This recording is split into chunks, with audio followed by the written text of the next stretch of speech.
Nemendurnir settu rosalega pressu á að kennararnir settu minna námsefni. Það komu umkvartanir, þetta var alltaf umræðuefni í tíma, að þetta væri of mikið og það var væl yfir því að þetta var of erfitt og að þetta væri alltaf svo mikið og að þessi kennari væri að setja svo mikið og þar af leiðandi ætti þessi kennari aðlaga sig að því.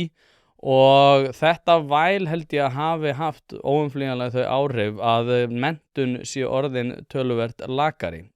Það eru gerðar minni kröfur til nemenda og jafnvel eru sumir kennarar sem að telja að þeir séu í einhvers konar svona jöfnunar hlutverki og þar af leiðandi og kannski að lækka það niður á lægsta samnefnara. Þetta á alls ekki við alla, en mér þótti samt sem áður ég finna örlítið fyrir því að þetta væri að hafa áhrif.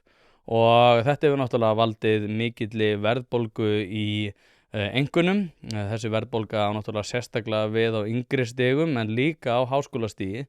Það sem verið einhvern veginn að krefjast þess að kennararnir aðlaga sig að lægsta samnefnara nemenda og eiga þá þóknast frekasta nemendanum sem vill komast billegast frá sínu háskólanámi, sem að náttúrulega kemur niður á öllum öðrum sem að fá þá jafn lélega menntun og þessi móðgaða manneskja.